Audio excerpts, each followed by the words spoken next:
My name is David Gibbins, and I'm a maritime archaeologist. I developed a very strong interest in the historic shipwrecks of this coast, which is one of the richest places for wrecks anywhere in the world. Today, I'm returning with Mark and Ben, who are both professional divers, to look at one of the more fascinating historic shipwrecks. And the great fascination of this place is the sheer density of wrecks.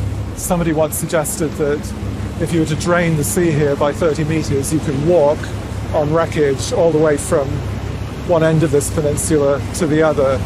I have found some quite nice intact thing. On one wreck we dived, actually found some reasonably intact muskets. When you first waft away and see like the trigger guard and the stock, and you instantly look at it and you think, well, wow, you know, that's quite a nice discovery to make. Yeah.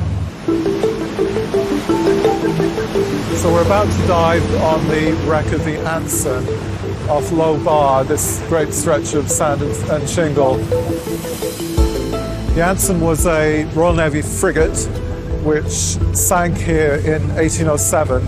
And what we know from the account of horrified locals who were lining the beach here looking at the wreck is that tragically many of the people on board never made it out of the surf, because with the sea being up, the surf is like a washing machine and people simply couldn't get out, and many dozens of people died.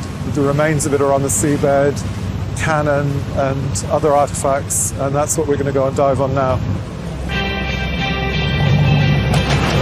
When we're underwater, we're basically in an alien environment to us. Most people don't experience this. Sometimes we see things that no one's ever seen, and it's like a huge discovery. Any of these wrecks can have extraordinary finds on them. You never know what you'll see. Getting onto a wreck, seeing the cannon for the first time, putting my hand on the gun, there's this frisson of excitement that I feel every single time. It never wanes. There is a daunting feeling as well. Being the first person to touch a bit of wreckage, perhaps last was touched by somebody who sadly may have died in that wreck. And that gives a really intimate connection with history.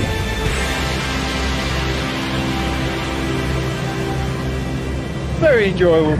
I must have seen about 30-40 ballast blocks, 6 or 7 cannons.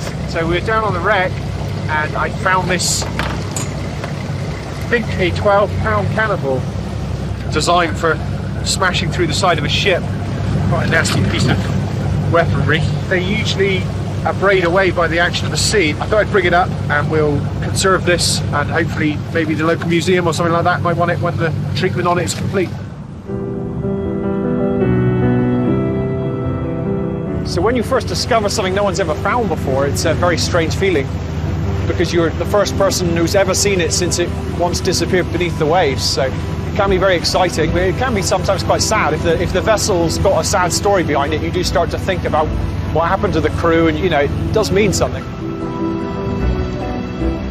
A wreck like that is a bit like Stonehenge. It's a monument, and it's a memorial as well to people who sailed that ship and who died on it.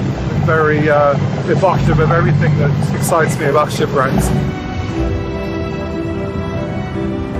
At the end of the day, the excitement and the tantalizing aspect of this sort of work is just how much there is still to be discovered. It's a bit addictive. That was a really good dive. That was very exciting and excellent end to the day.